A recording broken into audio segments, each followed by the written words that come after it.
আসসালামু আলাইকুম রহমতুল্লাহ। Welcome to my channel.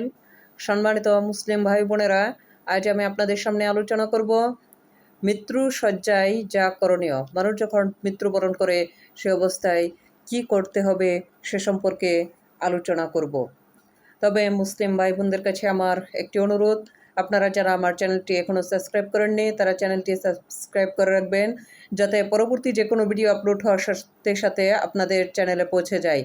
এবং এটি যেহেতু একটি ইসলামিক ভিডিও, এতে একটি লাইক দিয়ে দিবেন আর ভিডিওটি অন্যদের মাঝে শেয়ার করে দিবেন, যাতে অন্যান্য মুসলিম ভাই বোনেরা দেখে কিছুটা হলেও উপকৃত হতে পারে।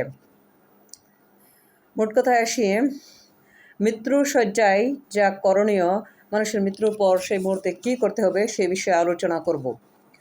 জীব বলতেই বোঝা যায় যে তা মরণশীল, চাই সে আশরাফুল মাখলুকাত হোক বা অন্য যে কোনো প্রাণী হোক না কেন, তাকে অবশ্যই মৃত্যুর স্বাদ গ্রহণ করতে হবে। তাই তো আল্লাহ পাক বলেন, কুল্লুন নাফসি যায়িকাতুল মাউত, প্রত্যেক প্রাণী মৃত্যুর স্বাদ গ্রহণ করবে। আল্লাহ তাআলা ঘোষণা করেন, তোমরা যেখানেই অবস্থান করো না কেন মৃত্যু তোমাদেরকে গ্রাস করবেই, যদিও তোমরা সুরক্ষিত দুর্গে অবস্থান করো। একটি কথা, মৃত্যুর সময় নেককার বান্দাদের শান্তি আর বদকার বান্দাদের শাস্তি জাগ্রত মানুষেরা কিন্তু অনুভব করতে পারে না। যেমনিভাবে ঘুমন্ত ব্যক্তির স্বপ্ন জাগ্রত ব্যক্তিগণ আজ করতে পারে না। ঘুমন্ত ব্যক্তির স্বপ্ন যেমন জাগ্রত মানুষেরা আজ করতে পারে না, তেমনি মৃত্যুর সময় বান্দাদের শান্তি বা শাস্তি এগুলো পাশে বসে থাকা মানুষেরা কেউ অনুভব করতে পারে না।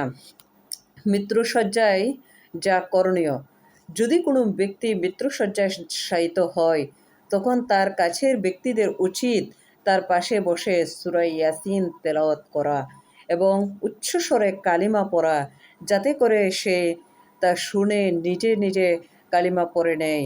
তবে পড়ার জন্য তাকে জোর জবরদস্তি করা যাবে না। মৃত্যুশয্যায় শায়িত ব্যক্তিকে জোর জবরদস্তি করা যাবে না, কেননা যদি সে না বুঝে ভুলবশত অস্বীকার করে ফেলে তবে সে তো বেঈমান হয়ে দুনিয়া ত্যাগ করবে। কাজেই পড়ার সময় কালিমা পড়ার জন্য তাকে জোর জবরদস্তি না করাটাই ভালো।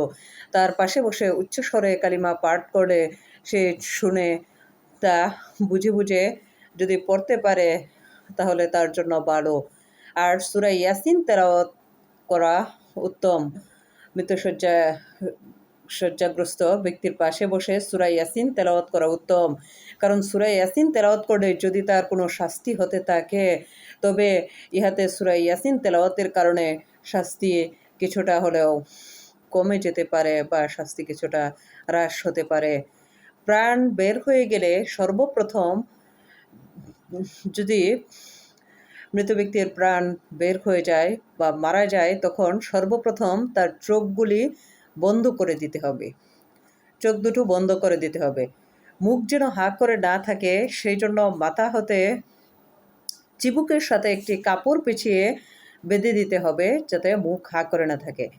হাত ও পা সোজা করে দিতে হবে এবং পায়ের পাতাদ্বয়ের মাঝে, মানে দুই পায়ের মাঝে যেন ফাঁকা না থাকে সেই জন্য উভয় পায়ের বৃদ্ধাঙ্গুলির সাথে কিছু দ্বারা বেঁধে দিতে হবে। দুই পা সোজা করে দুই পায়ের বৃদ্ধাঙ্গুলির সাথে কিছু দিয়ে বেঁধে দিতে হবে, যাতে পায়ের মাঝখানে ফাঁকা না থাকে।